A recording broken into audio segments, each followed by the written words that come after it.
미국과의 협상이 이제 4일 남았습니다. D-4. 협상이 제대로 안 되면 우리나라 경제 전반에 엄청나게 심각한 위기를 불러오게 됩니다. 우리나라의 최대 무역 파트너인 미국과 협상을 하는 만큼 또 미국에 신경을 쓰지 않을 수가 없습니다. 이건 엄연하게 이제 국제 관계가 그렇게 돼 있으니까요. 그런데 저희가 딱 이 얘기 5분만 해보겠습니다. 현직 총리 김민석 총리의 친형이 아예 대놓고 양키 고홈 주장하고 나섰습니다. 어떻게 보셨어요, 대변인? 아니 이 양키 고홈 이 단어를 이 문장을 좀 기억하시는 분들은 네. 좀 나이가 있으신 분이 제가 어릴 적에 양키 고홈이래 가지고 제가 초등학교 때인가 그때 이걸 방송 텔레비에서 본 것 같아요. 네. 그 이제 80년대 초에 민주화 운동할 때 이제 좀 이제 학생 운동 하시는 분들 양키 고홈 이런 거 현수막 걸고 뛰기도 하고 그랬었거든요. 저희 보시면은 그러니까 양키 제국주의의 끝판 한미 동맹은 제국주의의 아가리에 우리를 넣는 것과 다를 바 없는 것이다. 주한민국은 본국으로 돌아가게 하는 일이라고 올렸습니다. 그러니까 예. 저게 무슨 의미냐면요. 김민웅 씨는 이제 김민석 국무총리의 형이죠. 네. 이분이 지금 어떤 상황이냐면 아직도 80년대에 머물러 있다. 아하. 그렇게 볼 수 있는 거예요. 양키 고홈이라는 게 언제쯤 구호입니까? 그러니까요. 그래서 지금 그때는 우리나라가 경제적으로 막 이제 성장하고 있고 올림픽 준비하고 있고 88 올림픽 준비하고 있는 때였었어요. 네. 근데 지금 한참 지났고 IMF도 극복하면서 OECD 회원에 가입되었고 지금 세계 10대 경제대국 군사력으로는 세계 5위 군사력을 자랑한 나라입니다. 지금 그런 나라 3만 5천 불 지금 소득이고 내후년에는 4만 불 그래서 전 세계 5천만 인구가 넘는 국가 중에서 네. 4만 불 넘는 유일한 4만 불 넘는 5개 나라 중에 하나로 지금 손꼽히게 될 예정인 나라인데 아직 그런 나라에서 양키 고홈이라는 전 근대적인 아주 폐쇄적인 국가관을 가지고 구호를 외친다는 건 너무 충격적이고 그리고 저는 우리 김민석 총리의 친형이라는 게 뭐 가족끼리 늘 자주 소통하고 자주 볼 거 아닙니까? 그렇죠, 그렇죠. 그게 더 참 걱정이 되는 것 같아요. 아니 제가 저 정말 충격받았거든요. 한 장만 더 올려주세요. 둘째 장 더 올려주세요. 한미 동맹은 우리의 목에 건 족쇄입니다. 라고 하면서 또 한 번 이제 양키 고홈을 외쳤습니다. 야 이게 저는 뭐 그렇게 생각합니다. 이렇게 주장을 할 수도 있어요. 물론 뭐 사람 생각은 자유니까. 그런데 이분이 총리의 친형이라는 게 문제가 되는 것이죠. 또 이 사람이 예전에 윤석열 전 대통령 취임 전부터 촛불 행동이니 뭐니 해가지고 탄핵을 촉구하던 사람이고, 그러니까 정권이 출범하기 전부터 탄핵을 얘기했던 사람이고, 이번에도 그 공으로 동생이 총리가 됐다라는 얘기가 파다한 그런 상황인데, 엄연히 일국의 총리가 동생인데 이런 사람이 이렇게 양키 고홈을 주장하고 났습니다. 미국이 우리의 일거수일투족에 관심은 안 가질래 안 가질 수가 없는 그런 상황인데, 뭐 옛날이야 그러려니 하겠는데 총리의 친형, 정부에 막강한 영향력을 끼치는 사람이 이렇게 얘기를 하고 있는데 우리 변호사님은 어떻습니까? 너나 집에 가세요. 너나 집에 양키 가세요. 고홈이 아니라 고홈이라면요. 네. 예전에 저희 형님 때 있었던 기억이고 아마 들어보셨을 겁니다. 반전반핵, 네. 양키 고홈 네. 이렇게 했었고요. 그 외에 뭐 제국의 발톱이 핵폭풍 전야에 있었다. 이 땅의 양심들아 어깨 걸고 나가자. 1970년대 80년대 했던 구호들이죠. 그때의 구호들입니다. 네. 이준희 대변인 얘기한 것처럼 그때가만 해도 우리나라에 미국 전략 전술 핵폭탄도 있었던 것으로 기억나는데 그 이후에 다 그와 같은 그 미국 핵폭탄도 다 돌아갔습니다. 네. 그리고 그 자리를 어디가 메꿨죠? 북한이 메꿨지 않습니까? 반전 반핵 김정은이 고홈해야 되는 거 아닙니까? 어떻게 이렇게 시대 정체적인 그 생각을 가진 사람이 이런 얘기를 할 수가 있죠? 그리고 이 사람이 누굽니까? 국정을 책임지고 있는 김민석 국무총리의 친형입니다. 네. 이러니 관세 협상이 되겠습니까? 미국이 이거 모르겠습니까? 나 참 정말 어이가 없어가지고 어이상실인데요. 지금 장관들이니 뭐 어떻게 대부분 뭐 미국에 간다고 하는데 뭐, 네. 뭐 미국에 놀러 갑니까? 근데 그 장관의 위에 있는 사람이 총리인데. 그러니까요. 내각의 총책임자인데. 네, 왜 그 내각을 통할하는 사람들인데 내각을 통할하는 사람 위에 머리 위에 꽁대기에 있는 친형이 그 반전반행 양키 고홈하면서 뭐라고요? 무슨 저 아직도 기억납니까? 제가 지금 방송이긴 합니다만 있는 노래 아까 아가리에 이것도 구호예요. 그렇죠. 예, 맞아요. 뭐냐면은 지금 뭐 얘기하는 것이 양키 제국주의의 끝판왕 한미 동맹은 제국주의 아가리에 우리를 넣는 것이다. 그리고 우리의 목에 건 족쇄고 주한미군 본국으로 돌아가야 된다. 양키 고음이 뭐예요? 주한미군 철수하라는 소리인 거예요. 네. 아시다시피 우리나라 지금의 번영의 핵심이 뭡니까? 결국 이승만 대통령이 그 한미 상호 방위 조약을 체결하고 그것을 통해서 이 그 공산 세력을 막아냈고 네. 그럼으로써 대한민국에 지금 7, 80년 넘는 동안에 전쟁이 없었던 건 아니겠습니까? 그리고 또 한 번 도약을 했던 것이 왼쪽 깜빡이 놓고 오른쪽 그 우회전을 했다고 하는 노무현 대통령 때의 한미 FTA가 또 저는 결정적이었다고 그렇죠, 하는데요. 그렇죠. 그때 똑같은 얘기를 했습니다. 그렇지만 그로부터 2000년 초부터 지금 22여 년이 지난 지금 어떻습니까? 한국이 한미 FTA를 통해 가지고 제조업 초강대국으로 지금 떴습니다. 네. 지금 있는 것은 어떻게 보면은 한미 FTA 그리고 또 그 이승만 대통령이 한미 상호 방위 조약 이런 어떤 그 우산 속에서 대한민국이 자랄 수 있었고 이제는 말 그대로 한미 상호 방위 조약이 어떻게 돼 있죠? 한국이 문제가 생기면 미국이 바로 들어와서 도와준다. 자동계, 5분 예. 대기 한다고 네. 하면서 상호기 때문에 어떤 얘기가 있었냐? 우리도 그 당시 참 50년대 초반에 그때 참 정말 그 이승만 대통령이 대단한 리더십이라고 했는데 만약에 미국이 어려움을 겪고 우리도 도와주겠다. 그때 그렇게 얘기했단 말이에요. 네. 그런데 이제 그렇게 도와줄 수 있을 만큼 대한민국이 컸습니다. 예. 그 힘이 어디서 나오느냐? 그게 바로 한미 동맹, 주한미군 나아가 한미 FTA를 가지고 해서 지금 자기들이 그 살고 있는 이 최고의 대한민국의 번영이 핵심이 한미 상호 방위 조약인데 이제는 양키 고음이라고?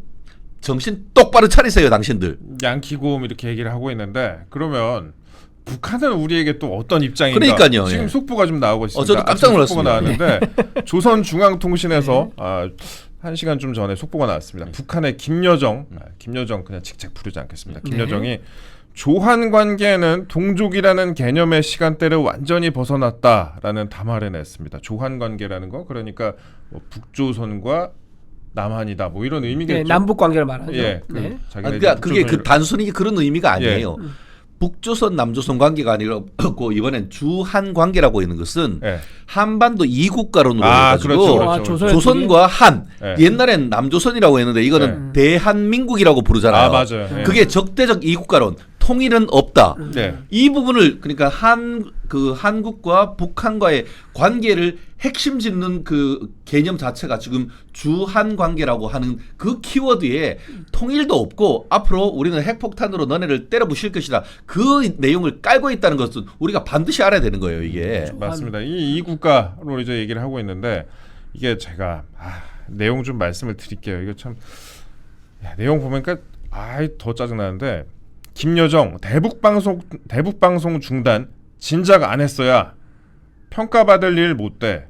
그러니까 대북방송 중단을 했잖아요. 이재명 정부 출범해서 이거 원래 진작 안 했어야 하는 것이다.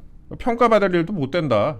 이거 뭐 한국에서 대북방송 중단했다고 우리가 너희를 좋게 평가해 줄 거 같냐? 평가받을 일 못 된다라는 얘기고 그 다음에 이재명 대통령의 어떤 제안도 흥미가 없다. 그리고 이재명의 한미 동맹 맹신 대결 기도가 선임자와 다를 바가 없다. 서울에서 어떤 정책이 나오든 흥미가 없다. 마주 앉을 일이 없다. 이렇게 얘기를 하고 있습니다. 대변인님, 이거 뭐 이것저것 우리가 대북 방송 중단하고 여러 가지 뭐 유화 제스처를 좀 취하긴 했는데 뭐 전혀 뭐 반응이 없네요. 김여정이 지난번에 왜 그 북한으로 이제 뭐 저기 전단지 같은 거 보내면은 뭐 보복하겠다 이런 얘기 하면서 하니까 이제 그때 우리나라 때 민주당하고 이제 이런 시민단체 쪽에서 이거 보내지 마라 하면서 입법도 하고 막 운동도 하고 그랬었거든요. 예.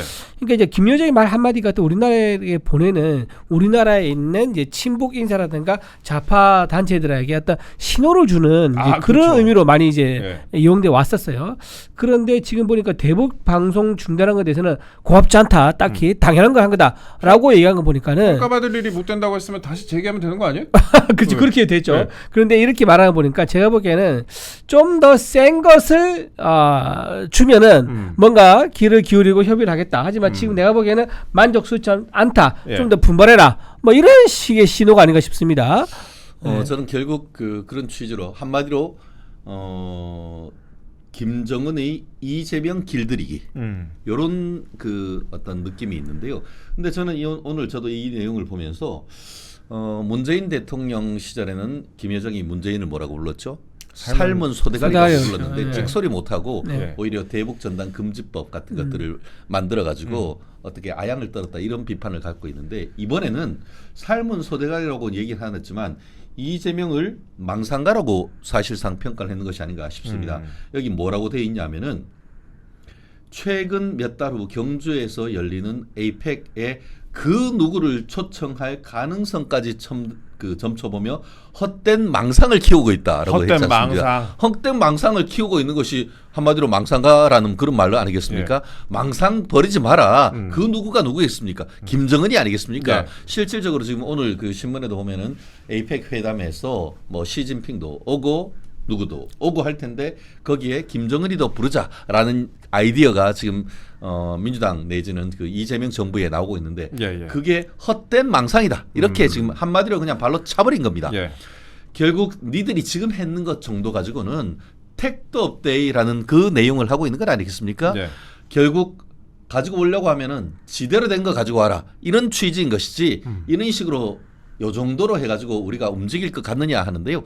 저는 아까 말씀드렸던 본질이 지금 바뀐 게 하나도 없고요. 예. 결국 이재명 정부에 대한 첫 비난 담화 이런 부분이 나왔다고 한다고 하면은 앞으로 이재명 일 잘한다 이런 내용 할 수 있을까? 근데 이렇게 답이 나왔을 때에 이 뒤로 또 이재명이 어떤 이적 행위를 할지 저는 정말 걱정됩니다. 저는 이제 이렇게 세게 나온 이유가 그런 생각이에요. 우리랑 뭔가 얘기를 하고 싶으면은 비용을 내라. 네. 돈 내라 이게 이 얘기인데 이제 우리가 이번에 지금 국민들에게 전 국민에게 현금을 이제 나눠주지 않습니까? 15만 원에서 55만 원 정도. 예. 근데 그 정도 정도 되면은 우리 북한 정권에도 충분히 줄 수 있는 거 아니냐? 예. 이제 이런 신호를 지금 보내는 것 같아요. 그러니까 배가 아프다. 나는 우리 대한민국 국민들에게 다 나눠준 거 그 정도 수준으로 북한에 충분히 줄 수 있을 건데 이재명 대통령이 결단만 하면 된다. 그 정도 준다고 하면은 내가 에이펙에 한번 참석하는 것 정도 검토해 볼 수 있겠다. 또는 협상 테이블 하는 거 검토해 볼 수 있겠다. 이제 이런 신호로 이렇게 강경하게 나온 게 아닌가 싶습니다. 저는 이 부분이 굉장히 중요한 부분인데요. 아까 말씀드렸죠. 김정은의 이재명 길들이기. 이재명이 지금 대통령이 당선되면서 재판이 다 중단이 됐습니다. 그러면서 쌍방울 대북 송금 사건과 관련해 가지고도 지금 본인은 모르쇠 나는 관계없다라고 하고 있죠. 그러면 이 재판의 관건이 어디에 있겠습니까? 어디에 있겠죠? 김정은이 한마디면은 잘못하면 이재명이 그냥 날아갈 수 있는 겁니다. 예를 들면 이제 김정은이 그거 잘 받았다.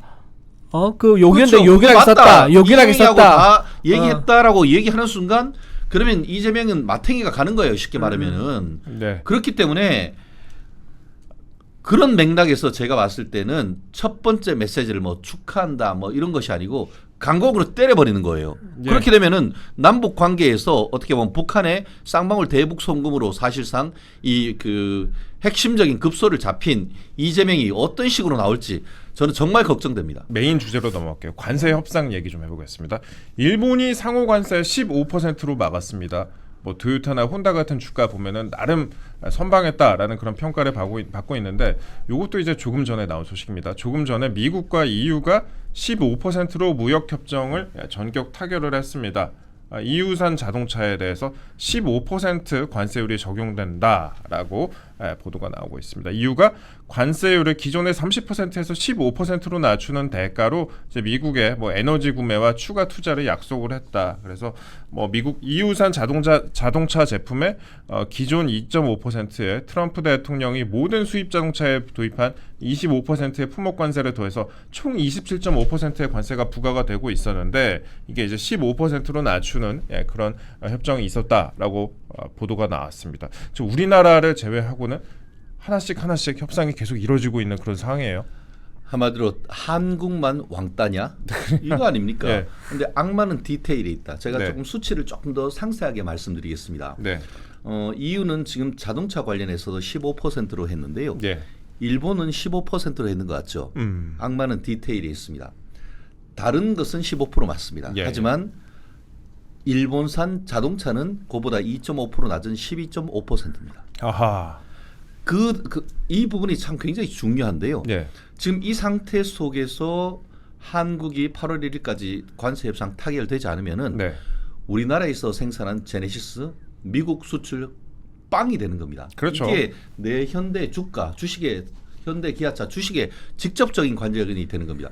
현재 한미 FTA 하는 결과 영세율로 인해 가지고 실제 일본이나 그 독일 3사 뭐 벤츠 아우디 또 BMW에 비해서 실제 가격 경쟁률이 한 5% 정도가 현대 자동차가 더 가지고 있다고 합니다. 그렇기 그렇죠. 때문에 후발주자입니다만 품질도 좋고 또 그만큼 가격도 괜찮은데 거기다가 관세율로서도 그 자체로서도 한 5% 이익이 되고 있는데 여기에서 지금 독일하고 일본은 독일은 지금 15%인 거예요. 네. 벤츠는 15%고 도요타 렉서스는 지금 12.5%인 거예요. 현대가 그러니까 25%고. 그렇죠. 그 25%가 게임이 되냐는 거예요. 자동차라는 게 보통 100만 원만 가격이 차이가 나도 비슷한 클래스에서 그렇죠. 싸고 예. 사는데. 예. 그렇기 때문에 이런 부분에 있어서 지금 뭐 잼잼파파 능력 있네라고 얘기를 하는데 이거 관세 협상 못하면 대한민국 진짜 폭망하는 겁니다. 무슨 뭐 코스피 3천을 넘어 5천을 간다라고 얘기를 하고 있는데 예. 실제 이 부분이 제대로 그 대응이 되지 못한다고 하면은 현대 기아차 제네시스가 일본 렉서스 그 독일 3사에 완전히 밀려서 사실상 미국에서 퇴출될 수 있는 그런 절체절명의 위기 지금 그 카운트다운을 하고 있는 상황인데 네. 이제 끝에 가가지고 지금 다가오는 7월 30일, 7월 31일 양일간 겨우 지금 협상을 한다? 지금까지 만나주지도 않았잖아요. 그리고 딱 하루 전에 예. 하루 전에 한다는 게 얼마나 지금 수세에 몰린 상황에서 협상을 하는 겁니까? 결국 그렇기 예. 때문에 저는 이것은 이재명 정부의 전략의 실패에 따르는 외교 참사다 하는데요.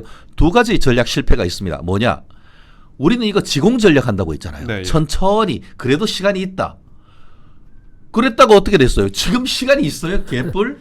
결국 미국 같은 경우에는 속전속결로 끝내겠다 하는 그 페이스에 지금 말려든 것이잖아요. 실제로 지난 그 탄핵하는 과정, 탄핵당하는 그 절차 과정에서 어떻게 보면은 그 우리나라 부총리하고 2+2 회담 하겠다고 하니까 그 아예 민주당은 탄핵시켜버리고 그러면서 그 조원동입니까? 그 조현동. 주미대사 그냥 한국에 들어와 소환해 버렸잖아요. 그러니까 협상 카드가 없어져 버린 것이죠. 네. 그렇기 때문에 그런 지공 전략 자체가 실패였던 것이고 또 하나 미국은 하나하나 나눴어. 관세는 관세, 그리고 한미 방위 조약은 방위 조약, 그리고 이 그 농산물 협정은 하나 다 나눠서 하려고 하는데 우리는 포괄적으로 패키지를 하려고 하는데 야 웃기지 마. 우리는 하나하나씩 할 거다. 이런 전략 자체가 완전히 이그러지면서 현 상태에서 이르렀는데 과연 지금 일주일 동안 정말 대한민국의 운명이 왔다 갔다를 어떻게 보면 한미 FTA를 뒤로 해버리고 오늘 트럼프가 새로운 협상을 하는 그만큼 중요한 협상인데 그동안 이재명 대통령께서는 뭐 하고 있었는지 정말 질타하지 않을 수 없습니다. 일본도 일본이지만 필리핀하고 인도네시아도 지금 관세 협상 끝난 상태거든요. 예, 그렇죠. 근데 우리나라만 지금 관세 협상 안 되고 있는 거고 예. 우리나라만 지금 정상회담 일정도 못 잡고 있습니다. 원래는 7월 말에 트럼프 대통령과 만난다는 얘기가 있었었는데 알고 보니까 트럼프 대통령 7월 말에 어디 가죠? 스코틀랜드에 가요. 와. 그러니까 처음에 이제 지지난주쯤에 해서 네. 이제 우리나라는 트럼프 대통령과 7월 말에 정상회담 일정을 염두에 두고 일정을 조율 중이다라고 했었지만 그건 우리의 바람이었을 뿐이고요. 지금 미국은 이미 정해놓고 스코틀랜드 가서 자리를 비웁니다. 즉 안 만나겠다 그런 의미인 거죠. 자 그런 상황인데 우리나라가 지금 한가롭게 이렇게 아까 말씀드린 천천히 협상하겠다 그럴 때가 아닙니다. 왜냐하면 우리나라가 지난해 기준 미국의 수출 의존도가 비교하면요 어떻게 되냐면 18.8%입니다. 네. 그러니까 G7 국가와 비교하면 캐나다, 일본에 이어서 세 번째로 높은 수준입니다. 그리고 작년이 대미 수출 실적이 가장 더 높았던 시절이에요. 네. 자 그렇다면 얼마나 많은 기업가, 그러니까 대기업도 포함되고 중소기업도 있는 거고 그 많은 기업들의 얼마나 많은 일자리와 또 2차, 3차 밴드 기업까지 그렇죠. 얼마나 네. 직접적인 영향을 줄 수 있는 수많은 사람들이 일자리에 달려있는 이 아이템입니까? 그런데 이런 아이템을 두고도 이재명 대통령은 직접 나서지 않고 계속 대통령실에서 비서실장을 주재해가지고 회의를 하고 있는 거예요. 이건 네. 좀 굉장히 너무 상황을 안이하게 보고 있다라고 말씀드릴 수밖에 없다. 그리고 방금 말씀하신 것처럼 자동차 같은 경우는 부가가치가 엄청 큰 품목 아닙니까? 여기서 관세를 뭐 일본은 12.5, 독일은 15%인데 거기에 비해서 브랜드 네임이 아직까지 조금 떨어지죠. 품질은 뛰어나지만 네. 브랜드 경쟁이 조금 떨어지는 우리나라가 25% 관세를 받는다 그러면 차 한 대도 수출 못해요. 네. 그러면 어떻게 우리나라 먹고 삽니까? 우리나라 참 근데 재밌는 얘기 하실게요. 우리나라 여름 휴가가 네. 왜 7월 하순과 8월 초인지 아세요? 그때 저기 이게 현대차 현대자동차, 울산 맞아요. 네, 쉬잖아요. 맞아요. 현대차가 이때 쉬기 네. 때문에 네. 대한민국의 모든 휴가가 이날로 집중된 거예요. 그 정도로 현대자동차에 우리나라 제조업에서 가진 영향이 큰데 현대차가 직격탄을 맞게 생긴 이런 상황에서 뭐 이재명 대통령이 한가하게 부산에 왔다 갔다 할 이런 상황은 아니다. 참 걱정이 참 큽니다. 네, 그렇습니다. 그 우리나라가 사실 대선 전에 어떤 국가보다도 먼저 우선적으로 협상을 할 수 있는 그런 상황이었는데 그렇죠. 이렇게 참 돼버렸습니다. 그 뭐 한덕수 대행이나 최상목 부총리까지 가지 않더라도 참 답답한 그런 상황이 있고 그다음에 주미 일본 대사는 최전방에서 이번에 뛰었다고 합니다. 협상을 임하면서 주미 일본 대사가 최전방에서 협상을 뛰었는데 우리는 조현동 대사를 조기 귀국을 시켜버렸습니다. 2주 내에 귀국하라 통보를 받고 미국 인사들과의 인사도 못하고 귀국을 했다. 반면에 일본의 야마다 시게오 주미 일본 대사 같은 경우에는 미 연방정부와 의회, 주정부 등을 상대로 광범위한 외교전을 펼쳤는데 협상장에서도 지원 사격을 했는데 20개 주가 넘게 돌면서 미국의 대미 투자 및 경제 협력 의지를 홍보를 했는데 반면에 우리는 조현동 대사가 이임을 했다. 2주 안에 서둘러서 이임을 하느라 제대로 인사도 못하고 그렇게 이임을 했고 그리고 또 이후에 통상 외교 라인 간 정보 공유가 제대로 이루어지지 않아서 내부 혼선이 좀 상당한 상황이다 이렇게 알려졌습니다. 사실 어떤 굉장히 작은 자리라도 사람이 이동을 하게 되면은 그 인수인계 같은 게 굉장히 중요한데 지금 그게 제대로 이루어지지가 않은 상황이다 이렇게 좀 설명을 드리고요. 자, 이거는 이 정도 말씀을 드리고 아까 이제 이준우 대변인께서 골프 얘기를 하셨으니까 그 스코틀랜드 골프장 네. 얘기를 했으니까 그 혹시 변호사님 골프 치세요? 좋아하죠. 좋아하세요? 예, 그럼 뭐 제가 자주 치진 못합니다만. 예, 네. 오늘 바쁘시니까 아니 그 스코틀랜드 얘기를 좀 저희가 좀 따져보겠습니다. 제가 주말에 좀 골프 공부를 해봤어요. 스코틀랜드에 있는 골프장 공부를 해봤는데 저희가 사진 띄워드릴 건데요. 그 본인이 지금 소유한 골프 리조트가 있습니다. 트럼프 대통령이. 그래서 그 스코틀랜드에 있는 에버딘이라는 곳에도 있고 골프장 새 코스 개장식을 지금 하고 있습니다. 그런데 여기가 본인 어머니의 이름을 딴 코스예요. 그러니까 트럼프 대통령이 굉장히 그 애정을 하고 있는 그런 골프 코스라고 할 수 있을 것 같습니다. 이게 2주 전부터 이미 기사가 나왔습니다. 만약에 이게 우리나라에서 이걸 몰랐으면 대통령실에서 몰랐으면 정말 문제인 거고요. 알았으면은 알고도 대응을 안 한 건데 저도 어제 이 골프장 조사를 좀 해봤는데 트럼프가 엄청나게 이 골프장에 자부심이 있습니다. 이 사진 저희가 띄워드릴 건데 사진을 좀 보시면요. 그 큰 사진을 보시면 상단에 더 그레이티스트 36홀스인 골프 그러니까 가장 끝내주는 골프장이다. 36홀이 정말 좋다. 이런 골프장이다. 이렇게 홍보를 좀 하고 있고 그러니까 이 대통령이나 협상단이 차라리 여기를 방문해서 골프 외교를 했다면 어땠을지. 그러니까 트럼프는 골프를 골프로만 보지 않는 사람이잖아요. 근데 영국 같은 경우에 지금 영국 스타머 총리가 골프를 치지 않는 사람이니까 스코틀랜드에 가봤자 지금 트럼프 대통령이 골프 칠 사람이 마땅 없을 거란 말이에요. 그러면 우리나라 협상단이 여기를 찾아갔으면 어땠을지. 특히 이제 지금 우리나라 이 대통령도 뉴질랜드 가서 골프 치고 굉장히 골프 좋아하는 사람 아니겠어요? 예. 예. 뭐든다. 예. 그런 생각이 좀 들더라고요. 예. 사실 우리가 그 많은 측면에서 일본을 배워야 돼요. 네. 우리가 그 전 세계에서 일본하고 중국을 무시하는 것은 대한민국 사람밖에 없다라고 하는데 네. 우리가 굉장히 비난을 하는 돌아가신 아베 전 총리. 그렇죠. 예. 실제로 트럼프가 첫 번째 대통령 당선됐을 때에 뉴욕으로 날아갔습니다. 그래서 트럼프 타워에 있는 트럼프를 찾아가서 네. 소재 강국 일본이 만든 최고의 골프 클럽 황금 골프 클럽을 트럼프한테 선물을 했습니다. 그리고 실제 그 이후에 취임한 이후에 그렇게 하면서 아이스 브레이킹을 했고 트럼프가 본인이 가지고 있는 그 플로리다의 마라라고 리조트에 가서 그렇죠. 실제로 골프도 쳤습니다. 네. 그리고 트럼프가 일본에 왔을 때도 제가 기억하기에 골프를 쳤죠. 네. 그런데 트럼프는 골프가 그 싱글 수준으로 굉장히 잘 치고 아, 그렇죠. 굉장히 장타인 것으로 네. 알고 있습니다. 거의 뭐 300m 넘게 치는 장타로 알고 네. 있거든요. 그런 반면에 아베는 얼마나 잘 치겠습니까? 그래서 제가 아직까지 기억납니다. 일본에서 골프 칠 때 그 기자들이 그 위에 그 드론을 띄워가지고 했는데 네.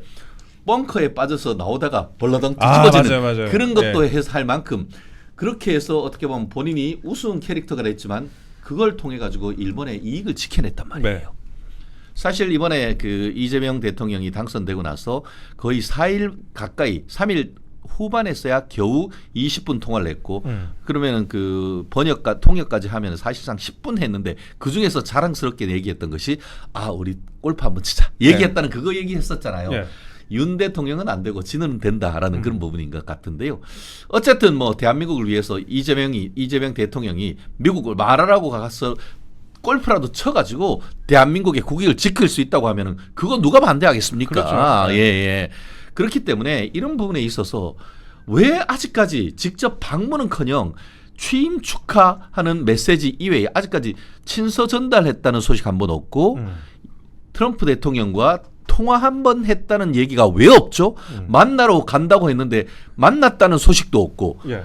미국의 루비오 국무장관이 한국에 온다고 하다가 사요나라 하면서 돌아가 버린 네. 이런 상황 속에서 아까 얘기했잖아요. 일본도 타결하고 EU도 타결하고 심지어 베트남 그리고 웬만한 나라는 다 타결했는데 대한민국 완전히 이재명 길들이기 하는 식으로 해서 하는 이런 왕따 속에서 그 미국의 속내가 무엇인지 저희가 쉽게 추정할 수 있는 건 아니겠습니까?